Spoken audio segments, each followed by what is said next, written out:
Daddy वो आपके पीछे है। ना ना ना महेश, मैं तेरी किसी भी चाल में आने वाला नहीं। मैं सच कह रहा हूँ, वो पट्टी वाला मुर्दा आपके पीछे ही है।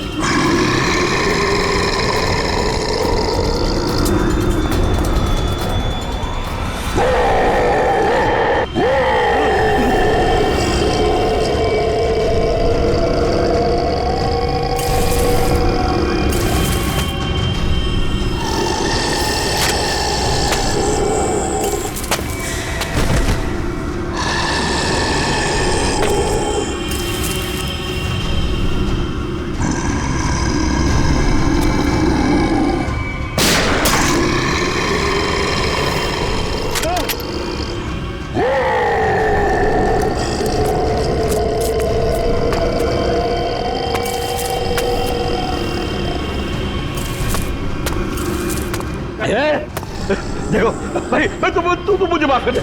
मुझे क्यों मेरे पीछे, मेरे पीछे पीछे पीछे कुछ भी नहीं है। देखो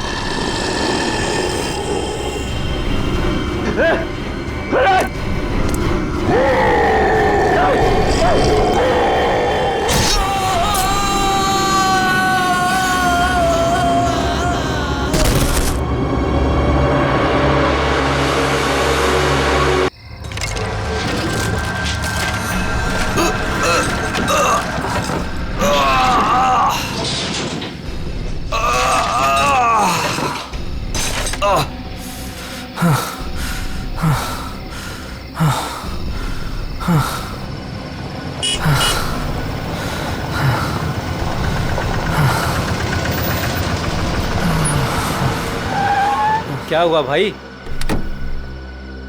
अरे क्या हुआ? कोई मदद चाहिए क्या? यार मेरी गाड़ी खराब हो गई है और मुझे ये बॉक्स कहीं पहुंचाना है। हाँ वो तो ठीक है, पर है क्या इसमें? इसमें एक बहुत ही अनमोल चीज है और वक्त पे कहीं पहुंचानी पड़ेगी। मेहरबानी होगी यार तुम्हारी। हाँ हाँ चलो बॉक्स रखो। थोड़ा हाथ लगवाओ। हाँ हाँ। अरे बड़ा भारी है भैया। उठाओ। इतना बड़ा बक्सा।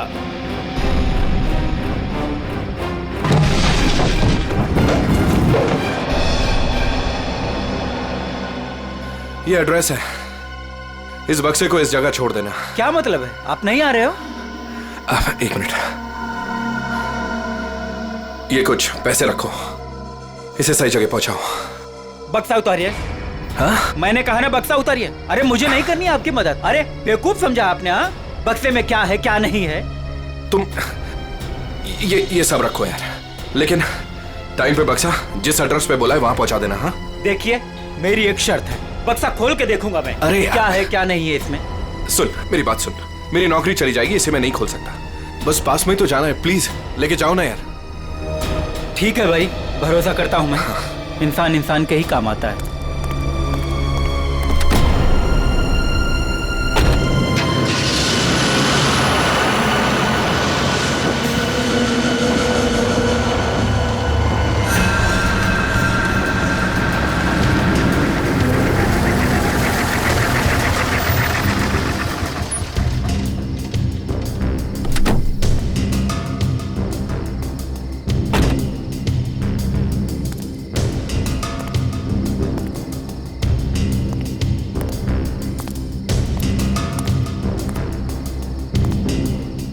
पता तो यही।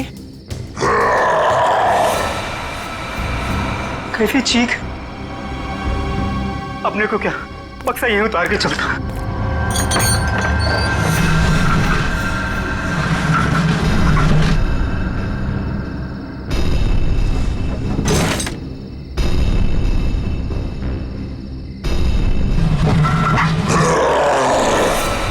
बक्से में से चीख!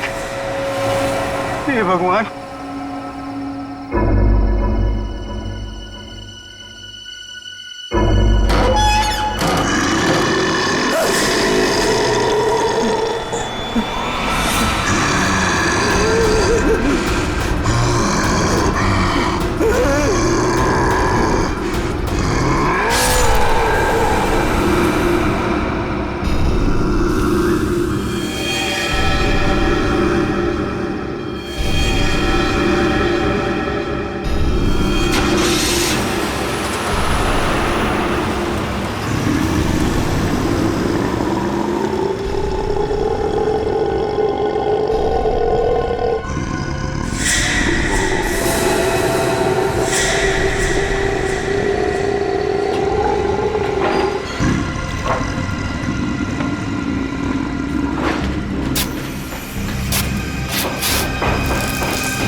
जरा जल्दी जल्दी हाथ पैर चलाओ तुम लोग सब लोग। 15 दिन में ये बिल्डिंग पूरी करके देनी है हमें, वक्त नहीं है हमारे पास। और सोनू, तू इतना सुस्त क्यों है? खाना वाना नहीं खाता क्या? चल जल्दी काम कर। कौन है वहां पे? मैंने पूछा कौन है वहां पे? अभी तो बिल्डिंग का काम भी खत्म नहीं हुआ है और अभी से बिल्डिंग टूटने लगी। सोनू जरा देख तो।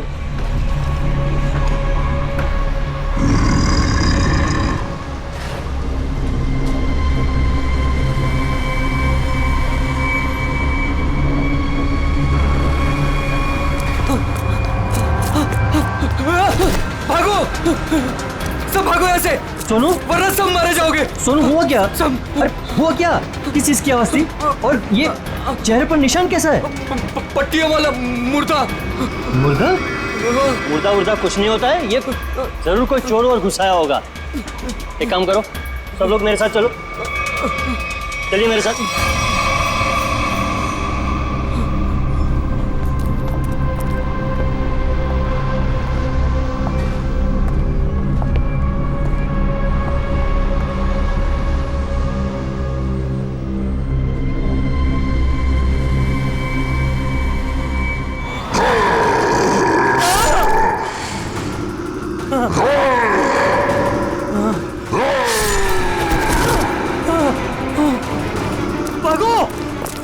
भागो सब यहाँ से भागो, पट्टियों वाला मुर्दा, भागो।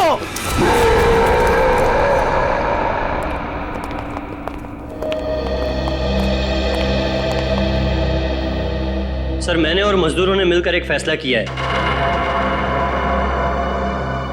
कैसा फैसला? कि हम आपकी बिल्डिंग में अब काम नहीं करेंगे। तुम क्या बकवास कर रहे हो तुम? सर, लगता है आपकी नजर कमजोर हो चुकी है, इसलिए मेरे चेहरे पर ये निशान आप देख नहीं पा रहे। ये हाँ, शराब पी के झगड़ा किया होगा। सर, ये उस आत्मा की देन है जो आपकी बिल्डिंग में है। आत्मा? क्या बकवास कर रहे हो तुम? हाँ? मैं जानता था कि आप मेरी बातों पर विश्वास नहीं करेंगे, इसलिए मैं साथ में सोनू को भी लाया हूं। सोनू,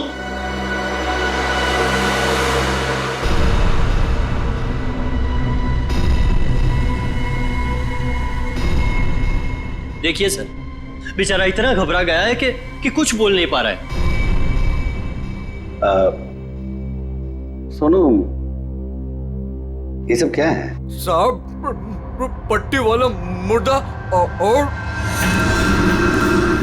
कौन है इधर? कौन है?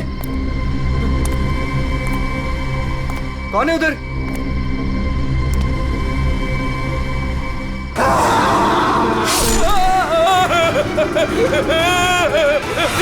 मुझे लगता है कि तुम सब लोग काम कम और नशा ज्यादा करते हो, तभी ऐसी बहकी बहकी बातें कर रहे हो। सर, अगर हमारी बातों पर यकीन ना हो तो कोई दूसरे मजदूर रख के क्यों नहीं देख लेते?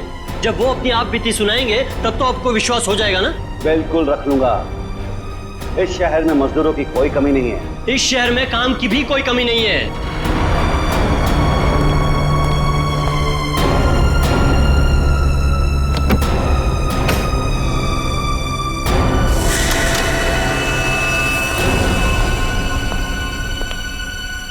ये तुम्हारा आज तक का हिसाब। और एक बात याद रखना कि इस बिल्डिंग पर मेरे और मेरे इन्वेस्टर्स के करोड़ों रुपए लगे हैं। तो तूने बाहर जाकर इस बिल्डिंग के बारे में कोई बकवास की या कोई झूठी अफवाह भी फैलाई तो फिर मुझसे बुरा कोई नहीं होगा। दिनेश, पैसे कोई पेड़ पे नहीं उगते, समझे? हाँ, और हम तुम्हारे फाइनेंसर हैं, कोई एटीएम मशीन नहीं कि जब दिल में चाहा कार्ड डाला और पैसे ले लिए। देखिए, आप लोग बेवजह भड़क रहे हैं। बेवजह? तुमने कमिटमेंट किया था, अब तक बिल्डिंग तैयार हो जाएगी, क्या हुआ? हाँ चंदू, मैं बिरयानी बना रहा हूँ, कोई 2 मिनट में बनने वाला बर्गर नहीं। जब आप लोग बिल्डिंग की क्वालिटी देखेंगे तो आप लोगों को खुद ब खुद ये एहसास हो जाएगा कि आप लोगों का पैसा बिल्कुल सही जगह लगा है। हाँ, पता चल रहा है कि इन्वेस्टमेंट कहाँ पर हो रहा है? वैसे काफी अच्छी पार्टी थी आपने अपने शादी के सालगिरह की। और नताशा, एक्सक्यूज मी, आप सॉरी सर, मैं आप लोग को तो अपनी फ्रेंड से मिलवाना ही भूल गई। Meet come. She is Tina, Swati. बस हमें किसी से नहीं मिलना। दिनेश, इस बार अगर तुमने जबान पलटी ना, 15 दिन मतलब 15 दिन, दैट फाइनल। हाँ हाँ 15 दिन पक्का। और हाँ, 15 दिन से ज्यादा हुआ ना तो तुम्हारा घर और भाभी जी के गहने बेच करके अपने पैसे हम लोग वसूल लेंगे, समझा? अरे पक्का कहाँ? दिनेश सुनो ना। एक्सक्यूज मी, आपकी भाभी बुला रही है। मन से एक्सक्यूज मी। जल्दी आइए ना। क्या है? दिनेश देखिए ना, मार्केट में नया हार आया है, आप कभी लेकर देंगे मुझे ये? बस हार और गहने, इन चीजों के अलावा तुम्हारे लिए और कोई चीजें इंपॉर्टेंट है ही नहीं। पति जी है हमारे, तुम्हें कोई फर्क नहीं पड़ता। मन तो करता है कि तुम्हारा गला दबा दूं। क्या बात है पापा, आप मम्मी पर इस तरह से क्यों चीख रहे हैं? मैंने सिर्फ सालगिरह का तोहफा मांगा था और ये ऐसे कर रहे थे मुझ पर। आशा, ये जो तुम्हारे ठाट बाट और ऐशोआराम है ना, वो केवल इसीलिए है क्योंकि तुम्हारा ये पति दिन रात गधे की तरह काम करता है। पापा अगर आपके पास इतना ही पैसा है ना तो थोड़ा हम पर भी खर्च कर दो प्लीज। पहले तो आपने फ्लैट देने के लिए भी मना कर दिया, और अब जब मम्मी ने आपसे एक छोटा सा हार मांगा तो उसमें भी आपको दिक्कत है। तुम दोनों नालायक बच्चों को तो मैं कुछ दूंगा नहीं, और तुम लोग मेरे घर में रहते हो, इसी बात से खुश रहो।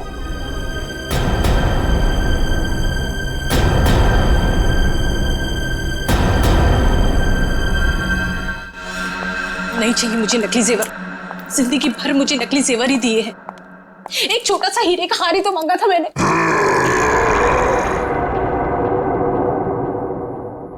कौन कौन है वहां? कौन है वहां?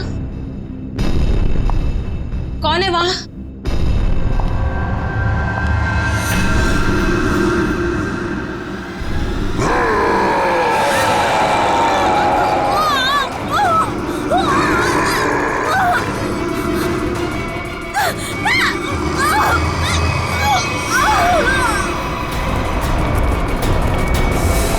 आशा, आशा, आशा, क्या मम्मी? आशा, क्या हुआ मम्मी को? मर गई।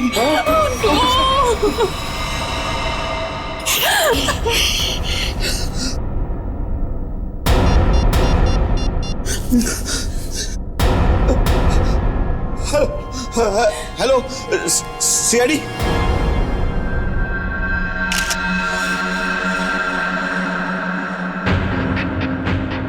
ये निशान देखा गले पे? हाँ सर, लगता है काफी जोर से गला दबाया खूनी ने। ये जो नेकलेस है ना, इससे पकड़ के घसीटा है, तभी निशान इतने गहरे हैं। शायद विंड पाइप के टूट जाने से मौत हो गई इनकी। सर खून के निशान कॉरिडोर में यहाँ तक आए हैं, और आशा जी की चप्पल। अपने आप को बचाने में बहुत स्ट्रगल किया होगा इन्होंने, पर खूनी ज्यादा ताकतवर निकला। Excuse me, excuse me. एक सेकंड, एक सेकंड।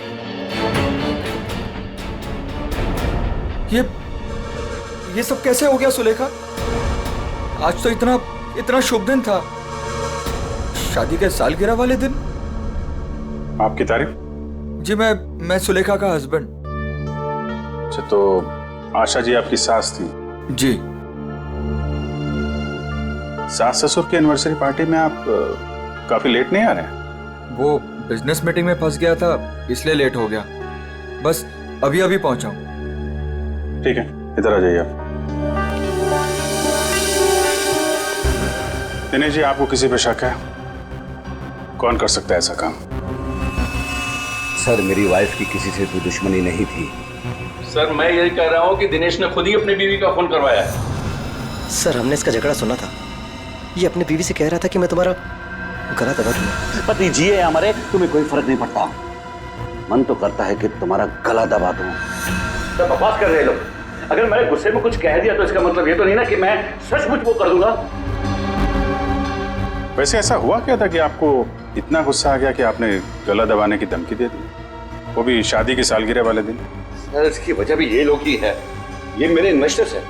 अब मुझे एक एक पाई ऐसे देते हैं जैसे मुझ पर एहसान कर रहे हैं। तुम लोगों की मैं एक एक पाई चुका दूंगा, वो भी ब्याज सहित, समझे? तो दे दो ना। एक मिनट, बिजनेस की बातें मत कीजिए। यहाँ पे खून हुआ है।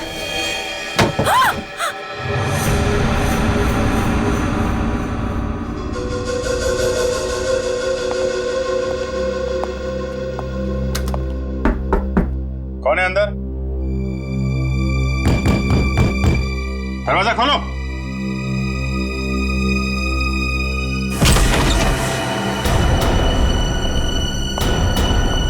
ओह माय गॉड, कौन है ये? सुनिए। उठो। कौन हो तुम हैं? और यहाँ क्यों चुप के बैठी हो? मुर्दा पट्टियों वाला मार डालेगा। सर डरी हुई है, ऊपर से जख्मी भी।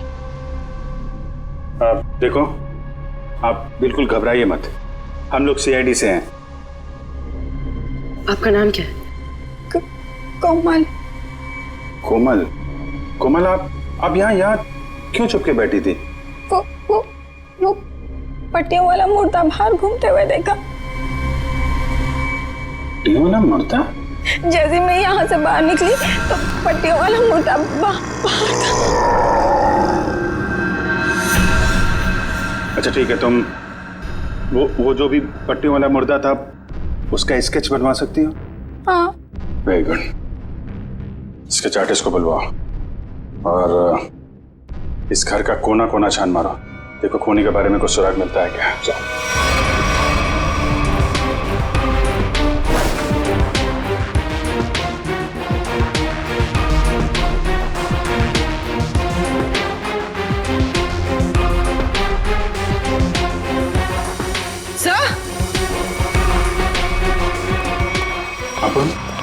सर ये पट्टी मिली है।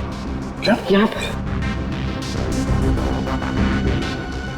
कोमल ने देखा पट्टी वाला मुर्दा और यहाँ पे पट्टी का टुकड़ा मिला। सर स्केच तैयार है। तो ये है वो पट्टी वाला मुर्दा। इस मुर्दे का और इस पट्टी का क्या राज है, जल्द से जल्द पता लगाना होगा। गले का हार बेचारी का फांसी का फंदा बन गया। जैसे ही खूनी ने हार खींचा, बेचारी कुछ नहीं कर पाई। सर वो आदमी गले का हार छीनने के लिए आया था, ऐसा लगता नहीं? वही तो सचिन, वही तो राज है। बड़ा अजीब तरीका ढूंढा खून करने का यार। हाँ जयवंती, डॉक्टर साहब को जरा स्केच दिखा। Yes sir. ये देखिए सर, ये मम्मी की ड्रेस है। मम्मी मतलब माँ? मम्मी नहीं फ्रेडी, मम्मी। हजारों साल पहले जब इजिप्ट में राजा महाराजा मर जाते थे तो उनकी बॉडी को एम्बाम कर दिया जाता था। अलग अलग तरीके की सीक्रेट्स, दवाइयां, मरहम, बाम वगैरह लगा दिया जाता था उनकी बॉडी पर और बाद में इन पट्टियों से उसे ढक दिया जाता था। इससे मम्मी सड़ती नहीं थी। मर गए मतलब हजारों साल पुरानी लाश यहाँ पे आ गई और एक के बाद एक खून कर रही है। तो शायद अगला खून तुम्हारा होगा। मेरा हो गया? अब चुपचाप खड़े रहो। और एक बात ध्यान में रखो, मम्मी कभी सड़ती नहीं है और ना मम्मी कभी जिंदा होती है।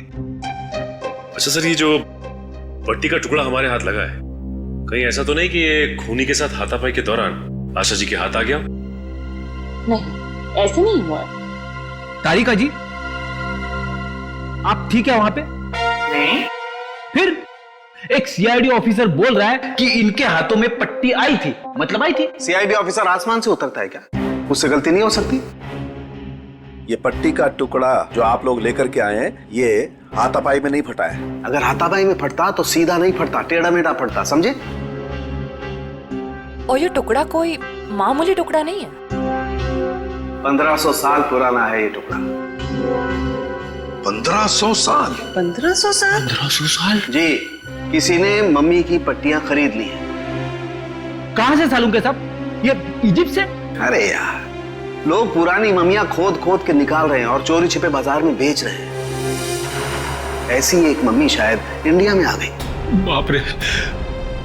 लेकिन सर ये खूनी मम्मी बना क्यों होगा? हल्ला मचाने के लिए सचिन, हल्ला मचाने के लिए। ये खूनी चाहता है कि लोग उसे देखें और जोर जोर से चिल्लाए, मम्मी आ गई, मम्मी आ गई। ये खून उस खूनी मम्मी ने ही किया है, और वो पट्टी का टुकड़ा जानबूझकर छोड़ गया है हमारे लिए सबूत।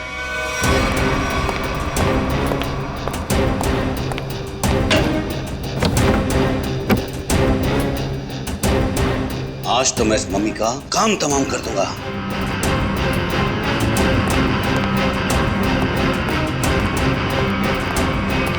सर, ये सोनू है, दिनेश की बिल्डिंग में काम करता है। अच्छा, सोनू साहब कोई पैसा वैसा नहीं था दिनेश साहब के पास, कंगाल थे वो। एक मिनट, कंगाल थे वो, कोई पैसा वैसा नहीं था दिनेश साहब के पास? क्या मतलब क्या है? नहीं साहब, वो तो सर से लेकर पांव तक कर्जे में डूबे हुए थे, और उस बिल्डिंग की वजह से। और जब से उस पट्टी वाले मुर्दे ने हम लोगों पे हमला किया है, उस बिल्डिंग का काम भी बंद पड़ा हुआ है। पट्टी वाले खूनी ने तुम पर हमला किया? तुम पर? सर, कहीं ये वही तो नहीं जिसने आशा जी का भी खून किया? हो सकता है, बिल्कुल हो सकता है।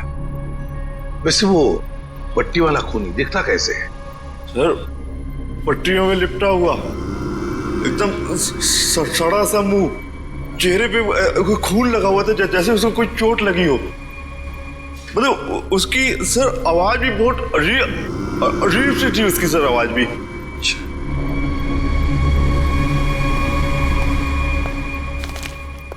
एक मिनट, क्या वो ऐसा दिखता था? हाँ साहब, ये तो था वो। चलो ठीक है, तुम जा सकते हो। अगर जरूरत पड़ी तो हम तुम्हें फिर से बुला लेंगे। सर, ये जो कोई भी आशा जी का खून करने के लिए आया था, या तो पहले से मम्मी बन के आया था, या फिर पार्टी में आने के बाद उसने अपना हुलिया बदला है। सर, काम करते हैं, पार्टी का फुटेज देखते हैं।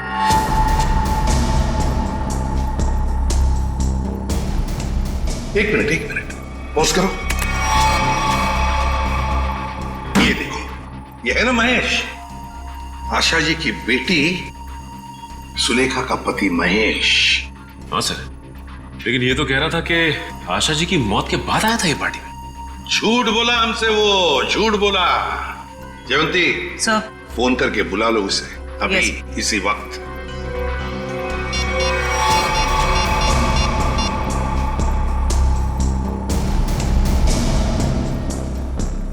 सर, फोन नहीं उठा रहा है। महेश फोन नहीं उठा रहा है, उसकी आधी कारस्तानी तो इसी से समझती है। रेडी, मोबाइल फोन रिकॉर्ड्स निकालो उसके।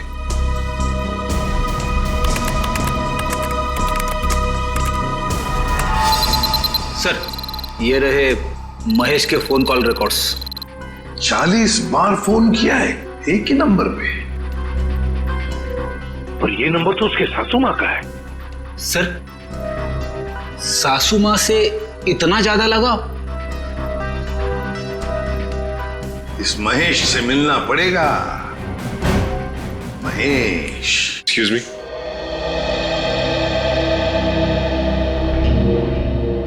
क्या महेश घर पे है इस वक्त?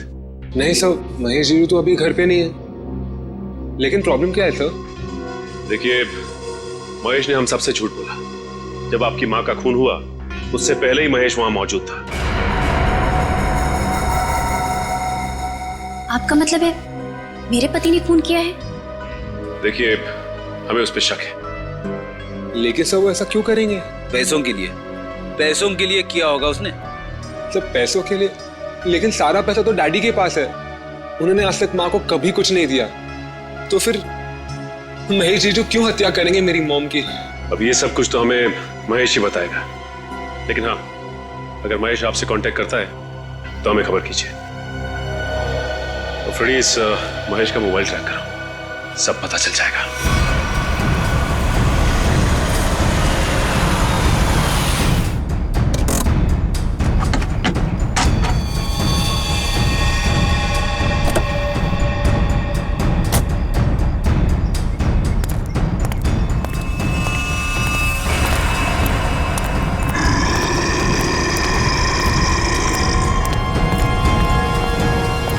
आज ये पट्टियों वाला मुर्दा मिल जाए बस।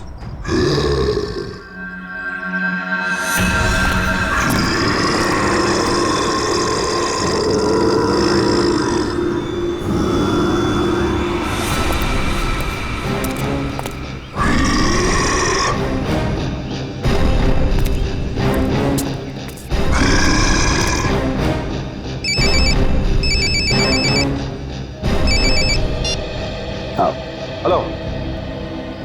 हाँ जीतू भाई, हाँ आपके लिए खुशखबरी है। हाँ जी, बिल्डिंग का काम बहुत जल्द शुरू होने वाला है। कोई मजदूर वहाँ काम करने को तैयार नहीं है। क्या तुम वहाँ का सारा काम खुद करोगे? नहीं जीतू भाई, मैं उस वजह को ही खत्म कर दूंगा जिसके कारण सारे मजदूर डरे हुए हैं। आज उस पट्टी वाले मुद्दे का दी एंड है। मैं आपको बाद में फोन करता हूँ।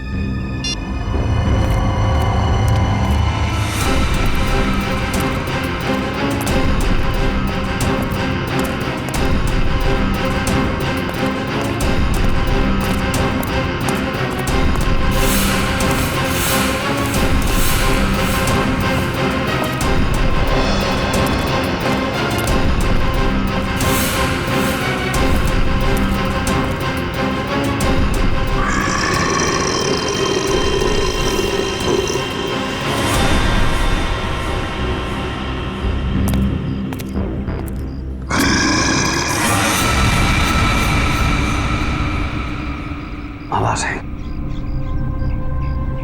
यहीं से आवाज आई।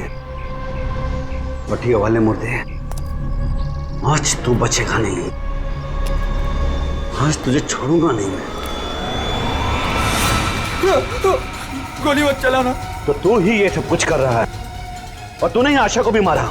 नहीं, मैं ऐसा क्यों करूंगा? मैंने नहीं मारा। तू यहाँ क्या कर रहा है? मैं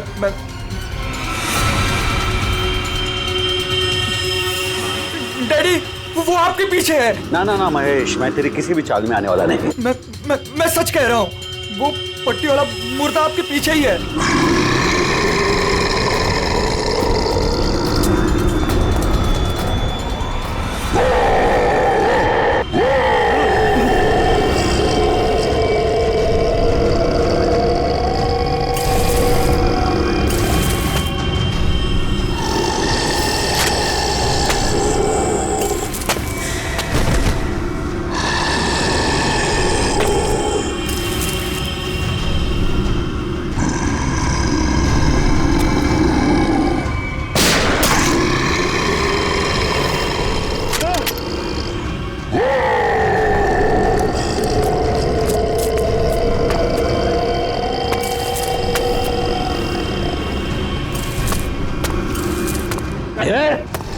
देखो भाई, तू मुझे माफ कर दे।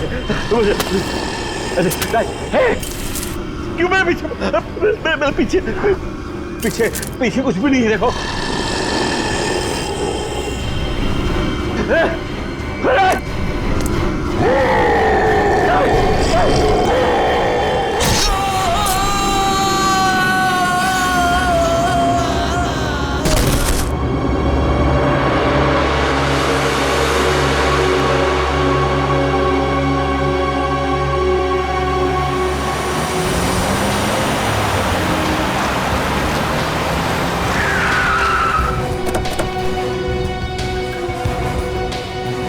सर, मोबाइल कंपनी वालों से पता चला है कि ये दिनेश का मोबाइल भी यहीं पे है। इससे पहले महेश दिनेश को नुकसान पहुंचाए, हमें उसे बचाना होगा। अरे सर, दिनेश, चलो देखते हैं।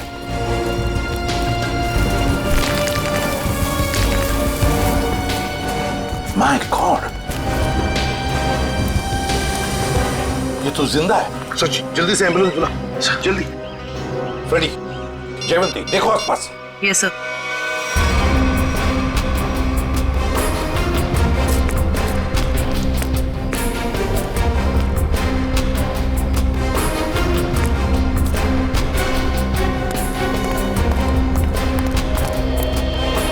महेश सर। हाँ फ्रेडी, क्या हुआ? सर महेश बेहोश है। महेश, महेश। सर हाँ, ये गन पड़ी हुई थी यहाँ पे। सर हम तो सोच रहे थे कि इन सब के पीछे ये महेश है, लेकिन ये तो खुद ही बेहोश पड़ा है। हाँ, ये तो महेश के होश आने के बाद ही पता चलेगा कि ये सब किसका किया कराया है।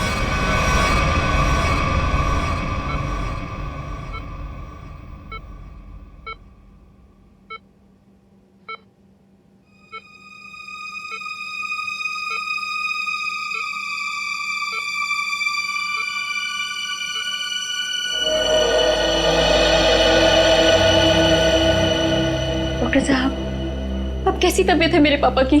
फिलहाल इनकी तबीयत नाजुक है, अभी कुछ भी कहना मुश्किल है। 48 घंटे ऑब्जर्वेशन में रखेंगे, फिर देखते हैं क्या करना है। Okay, excuse me. मैं कभी सोच भी नहीं सकती कि मेरा पति इतना घिनौना मुजरिम निकलेगा। पहले तुमने मेरी माँ को मार दिया और अब मेरे पापा पे तुमने हमला किया। ये तुम क्या कह रहे हो सुलेखा? तो मैंने ऐसा कुछ भी नहीं किया है। मैं निर्दोष हूँ, बेकसूर हूँ। मैं हर मुजरिम यही कहता है कि उसने कुछ नहीं किया, वो निरपराध है। लेकिन सारे सबूत उसी आदमी की तरफ उंगली उठाकर कह रहे हैं कि ये इस आदमी ने किया है, और वो आदमी है तुम। लेकिन सर, आपके पास ऐसा कौन सा सबूत है जो ये साबित करता है कि खून मैंने किया है? एक हो तो बताए। सबसे पहले तो तुमने हमसे झूठ बोला कि तुम पार्टी में देर से गए, लेकिन सीसीटीवी फुटेज साफ साफ दिखा रही है कि तुम पार्टी में पहले ही मौजूद थे, आशा जी की मौत से पहले। सबूत नंबर 2, 3 दिनों में 40 फोन किए तुमने आशा जी को, जबकि तुम उन्हीं के घर में रहते थे। इतने सारे फोन कॉल करने की वजह?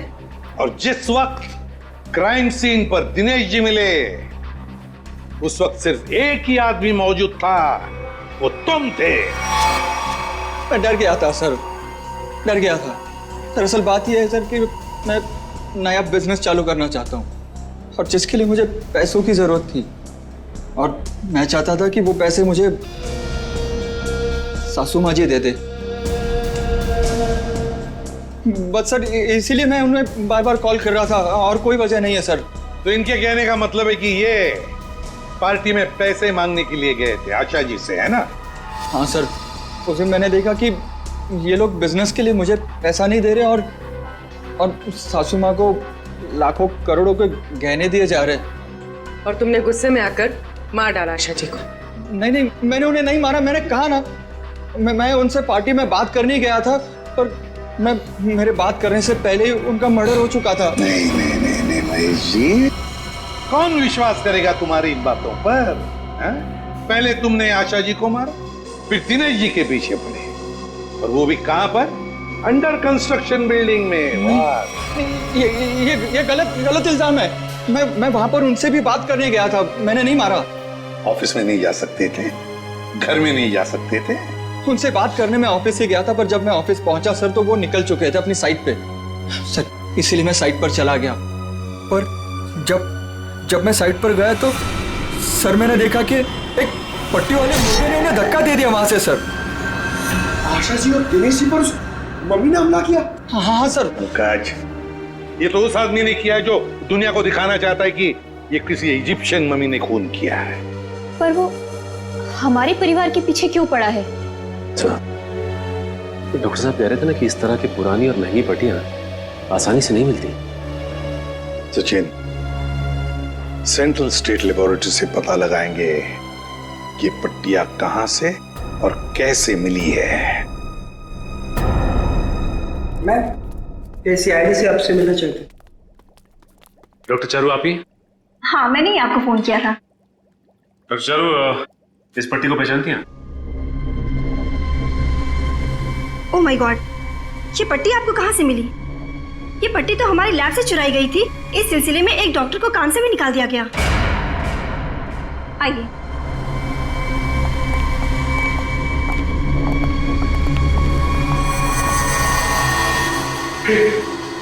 ये तो वही मम्मी है ना जो इजिप्ट में होती है। मतलब ये नींद में चलकर यहाँ पर आ गई।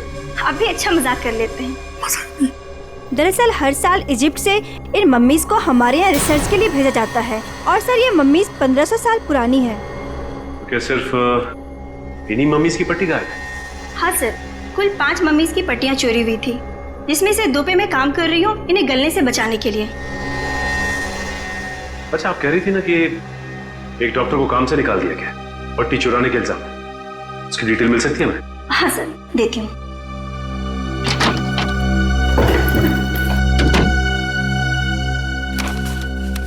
ये है सर मिस्टर ज्ञान। इन्हें काम से निकाल दिया गया। इन्होंने पट्टियां चोरी की या नहीं ये तो मालूम नहीं, लेकिन इन मम्मीज की देखरेख यही करते थे। और हाँ सर, उनकी एक पर्सनल असिस्टेंट भी थी।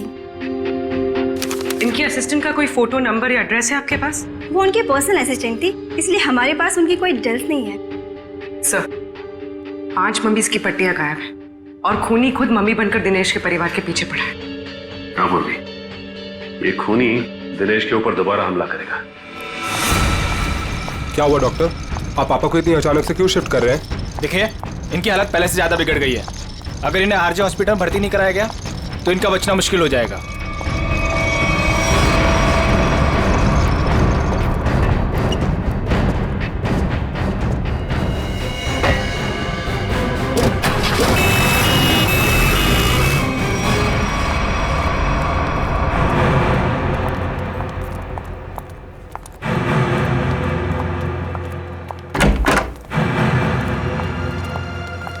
दिनेश जी तो कहीं दिखाई नहीं दे रहे यहाँ पे। वही तो, चलो देखते। अरे डॉक्टर साहब। हाँ जी, ये पेशेंट मिस्टर दिनेश कहाँ है? हाँ जी, उनको तो डिस्चार्ज दे दिया है। क्या मतलब तबीयत सुधर गई थी उनकी? नहीं, तबीयत तो नाजुक ही थी, पर उनके परिवार वालों को शायद भरोसा नहीं था कि उनका यहाँ अच्छा इलाज होगा। तो उन्होंने दूसरे डॉक्टर को फोन किया और वो यहाँ से दूसरे हॉस्पिटल ले गए। कौन से hospital? RJ hospital. RJ hospital, उसका नंबर तो होगा ना यहाँ पर? हाँ जी, रिसेप्शन पे होगा। चलिए आइए बात करा देता हूँ।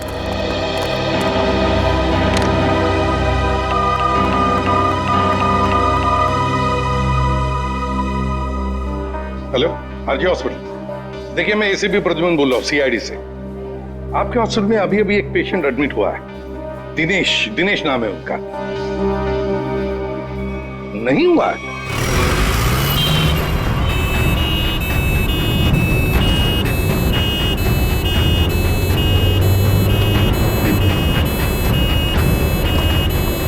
काम हो गया बॉस, तीर कमान से निकल चुका है। आप निशाना तैयार रखो।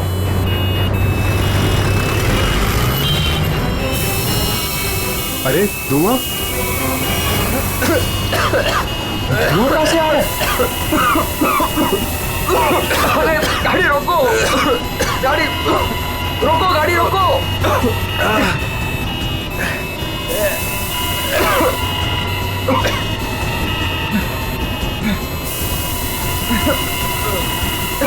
धुआं बढ़ते ही जा रहा है ये।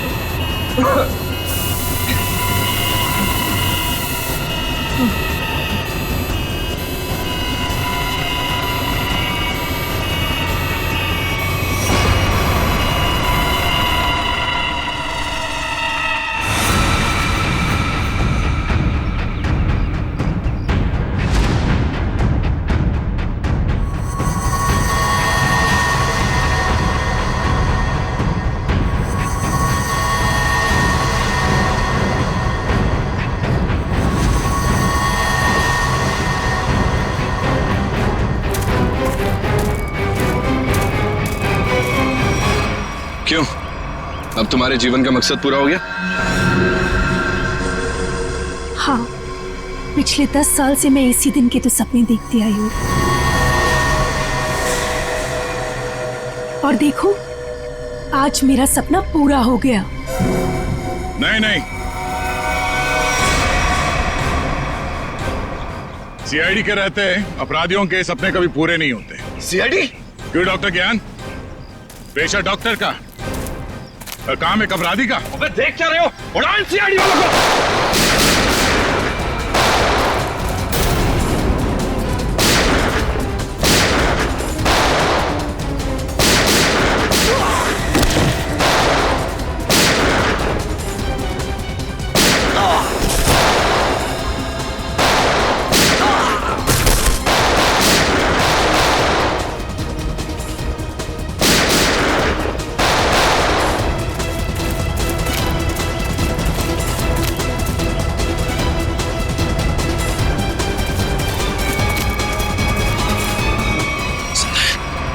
सबके सब बेहोश हैं, इनको होश में आना पड़ेगा।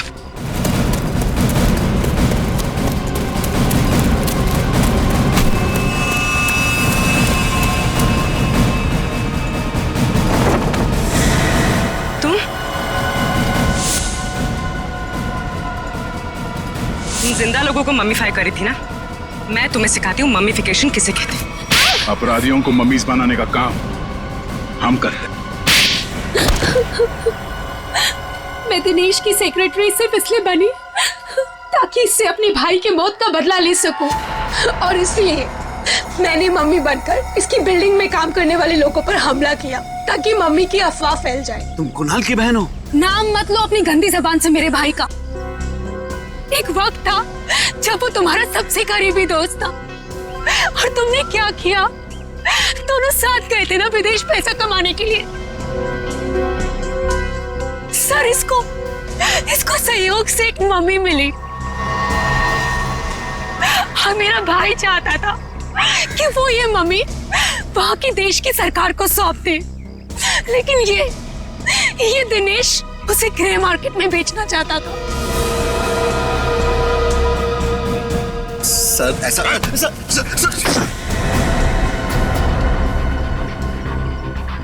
जब कुणाल ने कहा कि वो पुलिस के पास जाएगा तो मैंने उसे मारकर जमीन में गाड़ दिया और मम्मी बेचकर अमीर बन गया। वाह, बहुत अच्छा काम किया तुमने। पैसों के लालच में तुमने दोस्ती को जमीन में गाड़ दिया। मुझसे गलती हो गई सर, मुझे माफ कर दीजिए आप।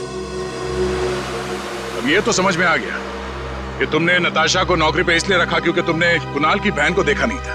अगर ये बात समझ में नहीं आई कि डॉक्टर ज्ञान इस सब में तुमने इसका साथ कैसे दिया? मैंने ये सब पैसे के लिए किया। पैसों के लिए अपराध के दलदल में कूद गए तुम। और नताशा, तुम्हें पता कैसे चला कि तुम्हारे भाई का खून इस दिनेश ने किया? जब कई दिनों तक भैया की विदेश से कोई खबर नहीं आई तो मैं उनका पता लेने के लिए इसके घर गई थी, और वहां मैंने सुना कि अपनी बीवी को बता रहा था कि किस तरह इसने मेरे भाई का खून कर दिया और उसे जमीन में गाड़ दिया। आशा ये सब पहले से जानती थी, और इसलिए मुझे उसको मारने का कोई पछतावा नहीं है। पछतावा होगा, तुम सबको बहुत पछतावा होगा जब कानून तुम्हें कड़ी से कड़ी सजा सुनाएगा, शायद फांसी।